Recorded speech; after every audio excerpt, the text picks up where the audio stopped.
Kyle, I rolled up my new character. He's a son of a god. As a racial ability, he can fly, and he has flames for hands. Does that sound good for our new campaign? Maybe not. So you roll... So you're rolling up a new character, or you're starting a new campaign out as a DM, and you just want to flesh out a character, looking for some tips on backstory, how that can all work. This is the video you need. I'm Scott. I play Valentine on the Wildcards. I'm Kyle Bryden. I'm the Dungeon Master with the Wildcards. Welcome to the Hexplorers. Today we're going to talk about backstory and character hooks. So you didn't like that backstory or character hook? You thought it was too much? Needs a bit of work, you know. Okay. So in the spirit of that, one of the things we want to talk about, Kyle, you just tell them the golden rule right up the top. The golden rule with most of D&D is work with your DM, number one. And also remember that this is a collaborative experience between the DM and all the players. You're not a solo star. It's everybody all together making a story together. There's just so many thoughts running through my head of like the terrible things that can happen with this. But yeah, that's like the golden rule. Just work with the DM work with your players, and that's when you'll get the best collaborative story out of all of it. We're going to talk about the Wildcards a lot because that's our game that we're currently playing. We're playing almost 100 episodes. It'll be over 100 episodes probably by the time this comes out. So we're going to avoid all spoilers. You can watch this and feel not scared that anything's going to be spoiled from that stream, and you can check it out down below. But let's go into how everyone does character backstory a little differently. Trying to think who we should start with. Let me see. Why don't we talk about Leah and Mary and how you approach that character? Leah wrote several pages for her backstory. She has from the get-go, a pretty fleshed out backstory of where she started, how she grew up, like from childhood through to the campaign start. She really put a lot of thought into it. And I think you see a lot of players do that path. A lot of people who really focus on character take that approach to it. I also want to note really quickly, as we're talking about how everyone kind of approaches character creation differently, that a lot of what we're going to talk about today and a lot of this advice is going to come from a perspective of a long form role play centric kind of game. Now, you can take a lot of this advice and all of what we're going to say and how our characters kind of develop themselves, and you take it into a one shot, or you can take it into kind of a short form game instead of several hundred games as we have played. But this is where we're coming from, so keep that in mind. But it's very important to think about who your character is before you start rolling dice. It's just as important as any of your weapons or proficiencies, so keep that in mind. So on the flip side of what Leah did to flesh out that backstory, what about our pirate twins, Gord and Hondo the Blue, Brock and Kevin? Brock and Kevin's they did something really interesting, and it's something that I think is good advice for a lot of people. Is out of our group, we're already kind of friends. We already knew each other, so it works if you're already a group of friends. They had decided that their two characters were going to previously know each other, and so already you have a connection in the party. They're already buddies. They've been traveling the seas for an extended period of time. It's pretty much where the backstory stopped. It was about kind of there. They hit like, oh yeah, we have an idea, we have a concept, we want to be pirates, we want to be cool. And then they just stopped. And I was like, you got it, no problem. And that's great. If I can jump in there too, both are perfect. Like you can have the long, detailed pages of notes, but like both are so handy when you talk to your DM about it, because there's now future opportunities with the kind of like more blank canvas of the pirate twins, but then there's like a rich subtext or background to pull from, rich text to pull from with Mary's. Both are valuable to you, right? Absolutely. There's different things you can do in different ways that each informs both the DM about what the player is going to be like, not even their character, but also what the character is going to be like. And the player, it kind of leaves certain doors open on both sides. They're just different doors. When you have a longer kind of backstory built in, you open doors of knowledge of different settings and different ways that you've learned these different things that you come to utilize in your adventuring career. With a blank canvas, it's a blank canvas. Therefore, as a DM, I have a lot of room to kind of work. And as long as the players are trusting and the DM is benevolent, the hopefully can develop something interesting for their backstory, or it may not even make any difference. They might have a totally kind of blank kind of black backstory of being adventurers, and the real interesting stuff is here for the adventure. One note, we were talking about this off camera too, and it's something that in our game when we first started we kind of struggled with as well, was so why would they travel together? And knowing each other when you're starting off a game, if you're aiming to start off a new campaign where you're going to play for a while, I would really recommend knowing each other to start. You don't have to be besties, but having heard of each other, knowing rumors about each other, or knowing like, oh, that person's part of that clan, I've heard of them, it just helps your game run smoother. And Leah made this point, and I had to write it down because it was so perfect. And it was just quite simply, you have to build a character who wants to be part of a party, or else it's not going to go great. It's very true. Like if you have someone who has no interest in being an adventurer and facing down demons and gods, well, they're probably not going to want to go and face down demons and gods. They're not going to want to be in the campaign. You really got to plan for that. and even then, like maybe you do have a character who wants to do that, but they have no desire to do it with a group of party members. Sure. You're also gonna have a shit time because it's gonna be like, so why would my character go with these people? And also your party members are gonna be like, why is that guy such a dick all the time doing his own thing? Like, yeah. Leah and Mary have had a couple of interesting moments in our game pre-stream of where the group came to kind of come together, and that you guys still hadn't quite found your way. You were still kind of rambunctious and young and full of jubilance and life. And not been That's putting it so kindly. Putting it so kindly. You've not been beaten down by the Revenant Val by my DMing just yet. But there were plenty of moments where things got a little out of hand, and Mary's character is so like by the books. You know what I mean? She very much is, you know, not your typical kind of paladin lawful good, but she has a code. She has her morals, and a lot of what the pirate tins specifically bend those morals. Doesn't work. It becomes a difficult place for character to kind of find, how do I stay with this group? And I think that's a really good way of working your backstory into like why this is important, and why working into this like party kind of scene, and whether it is knowing each other and that's it, or what you're doing is more important because of something in your backstory that you believe in. That's what's keeping you here, and it kind of informs your actions. And we have a 20 questions video where you can get like a real look at our backstory. It'll be linked down below too. But something there that's valuable is, we're just talking about Mary a lot, but I mean, she's such an interesting character. Leah says right off the top, spoiler for our video, she just wanted to play Batman when she first started her character. Sure. And my comment there is, don't be afraid to steal. Don't be afraid, like steal, I'm using with such quotations, like look at players or characters you would want to be in pop culture and cinema. Like, what do you want to play like? Who do you want to replicate? And don't be afraid to just kind of carve your backstory around that. Like, you don't need to come up with the grand, best original tale. You don't need to be completely original in your character. That's okay. A lot of these archetypes have been visited by thousands of other characters before you even think about them. Exactly. And that's great. That's okay, because it will help you inform what in a moment of loss, in a moment of confusion. As a player, sometimes it's like, well, I don't know what I would do in this situation, or what my character would do specifically. If you're able to frame that question as what would Batman do, or something like that, it's a lot easier to be able to pull like, okay, well, I can picture Batman doing this, and away we go. And it's just a great jumping point for your character decision making.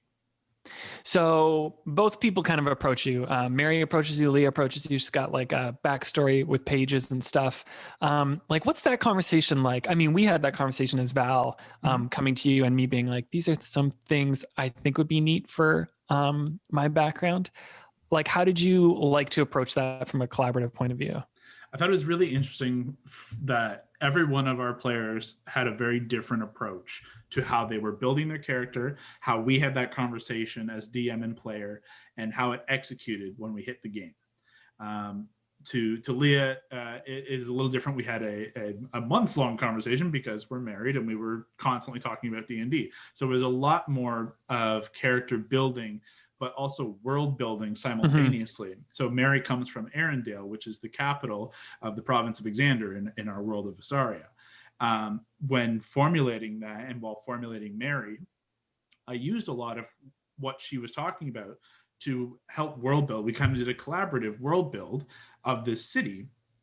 So she had a lot of this information, a lot of different places to learn about and already pre-know about the city and the province and the world before we hit game one.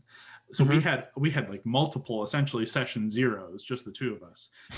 Just, she gets a little inside track by being married to the DM. But in your case, you came to me with less of a, multi-page written backstory, but you had pretty solid ideas of family and your values and the things that Valentine really stood for and the things you wanted to kind of explore. And that is a great jumping off point in and of itself. Plus, we also had a location to mm-hmm. where you came from that was also kind of fleshed out together. And it was a very much collaborative experience, the two of us working on your character, but you had already pre-established a lot of these things for Valentine. With Val, this is no spoiler, but Val's father is a half hag, and we had this whole arc dedicated to that. I guess he's a male hag. Val's the half hag. But I remember approaching you. I had this idea. I wanted to play a character. I wanted him to be different and interesting and be charming. And I thought, that'd be cool if we don't hear a lot about male hags. Mm-hmm. There's like that, I'm sure you would know more about this, but there's like that male hag spawn, which is like really gross, but not charming. Yeah. Yeah. So, but I was like, what if there was a different like portrayal of that where it's like the super predator, super charming, mm-hmm. strong, whatever. So I remember approaching you and just saying like, this would be cool if he was a half hag and if his dad was a hag. That'd be sweet somewhere to encounter like in the game. I don't even think I needed to say that because I knew you would like be able to run with something like that. Mm-hmm. But then I think that was it. And it was like leaving holes for you to then be like, okay, this is how I can fit it in the game, that I think is important.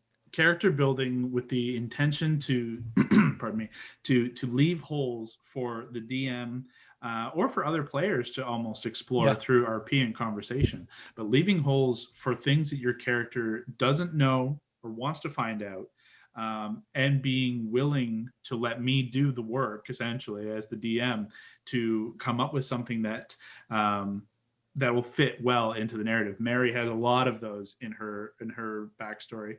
Hondo and Gord had some, but they were less prevalent to who they were as characters.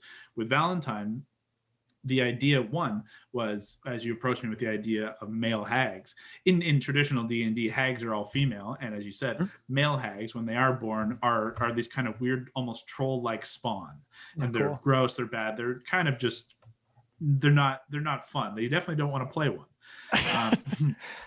But the idea that you kind of pitched of like, well, what if there were these male hags? There's something that they are. You did pitch it as like a charismatic apex predator.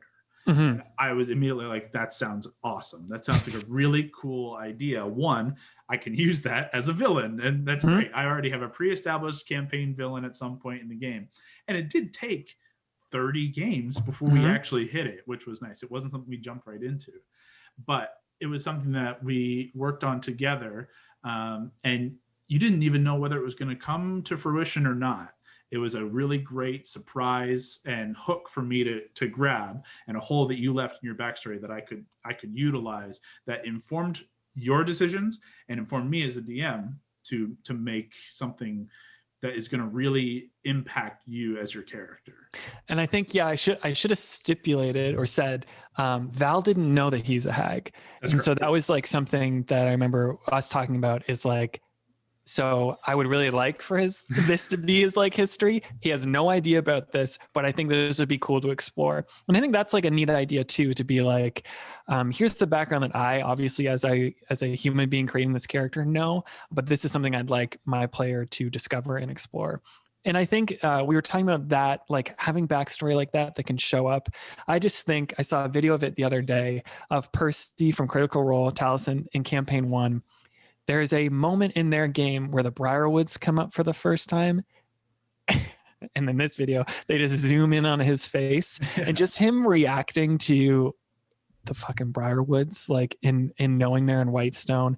Now they're like dignitaries. It was just such a cool moment. And like everyone loves that arc. Look, they're getting an Amazon show out of it. But having those hooks for a backstory are so cool and so fun to explore. And it was such in that moment, specifically to Critical Role, it was so interesting, and almost kind of similarly in our game with your dad, with this Shadowfell and this male hag arc.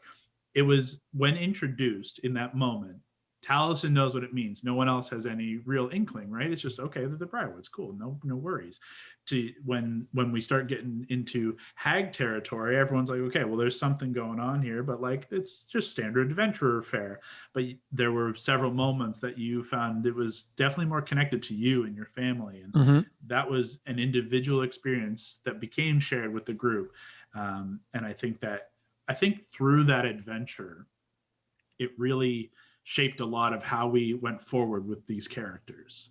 And it was all pulled from this backstory hook, because you gave me an opportunity as a DM to utilize it not only as a hook to draw everybody in, also a little jab every now and again. Oh yeah, I love a good knife as a DM.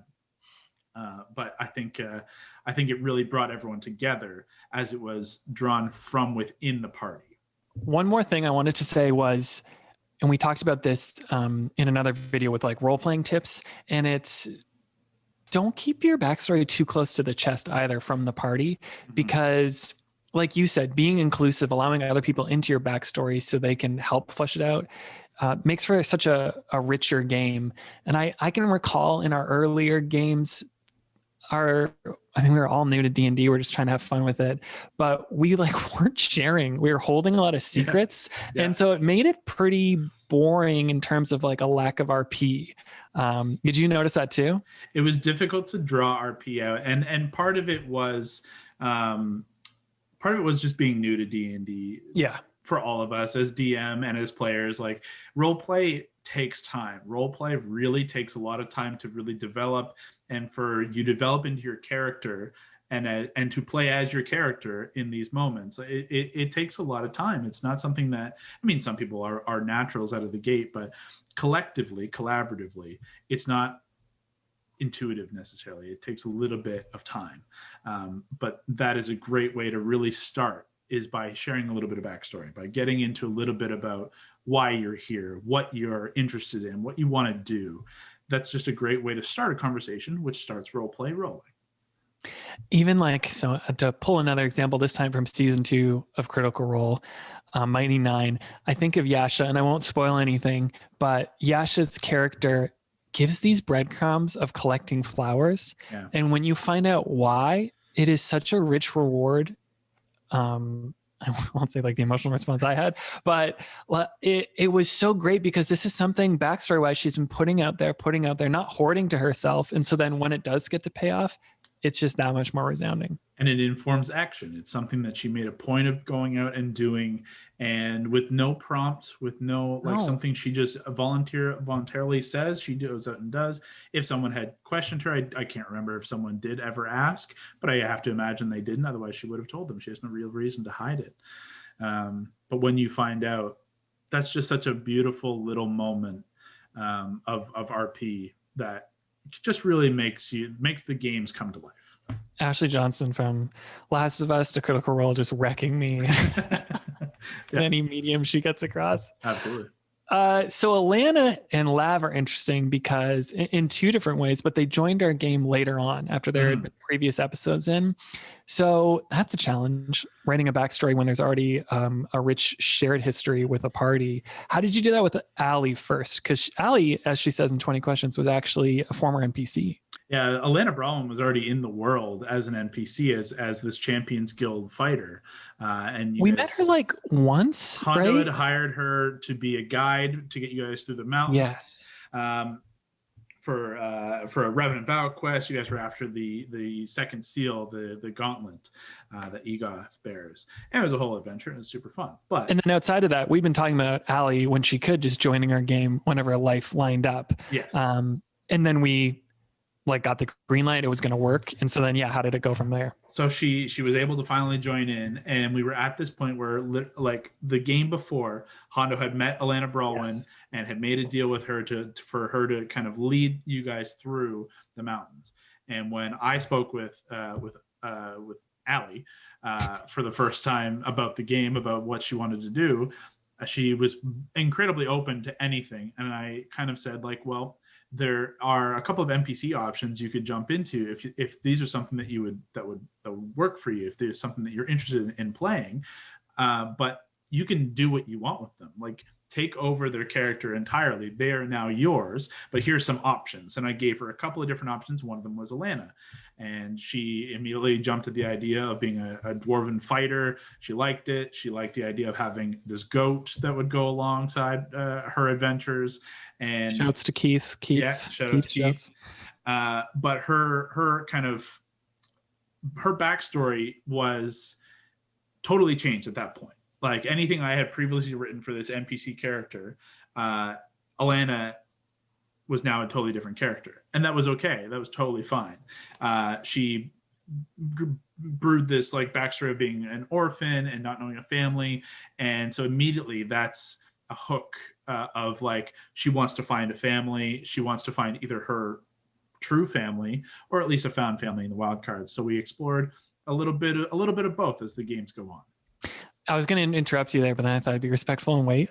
That's a good TM party member should. But I was thinking about, in our 20 questions video, Allie talks about that very thing. And I just felt such like warmth and like happiness for our party, but also for like you as our DM, like so blessed to have you. I'm not like pumping your tires. And I expected this answer. But Allie says, so when I approached about joining the Wildcards, I went to Kyle and I was like, okay, like what character can I play? And like the direct quote is like, I've got some NPCs, you could build a character, you can do whatever you want. And I think that's like just so great. And I'm so happy. We'll talk about Lav next, because you said the same thing to her. Said the same thing, and she took on the I'll do whatever I want path. It was kind of like she wanted to just do this changeling character, and I just kind of, she's like, she built the character before the backstory, so I found a way for her to fit into the story, and then she just ran with it, and she just ran and like had part of this world that she wanted to have come from. I found a spot for that to work. And it's just all about collaboration. It always goes back to that golden rule of work with your DM. Remember, it's a collaborative experience. And the interesting thing with Amanda's character and Amanda as a player is she's brand new. She's brand new to the game and jumped into your campaign and our campaign and the party way deep. You guys had already several established arcs and time together. Probably like game 60, do you think? Like around 60, would have late been 60, 50s? Yeah, would have been 60 or 61, and one of our first official episodes on the channel. And one of the challenges there as a DM was so deep into this campaign. I've already have the next couple of arcs kind of pre-planned of like where I want to go. Obviously, there's plenty of room for change for your decision making, but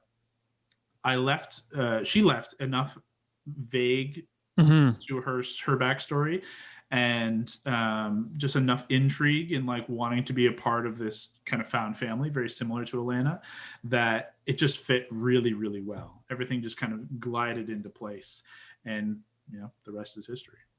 And I think just like you were saying, it's just that flexibility between DM and player everyone just wants to have fun. So how you can fit into this world and being flexible around that is perfect. I remember having conversations with Amanda.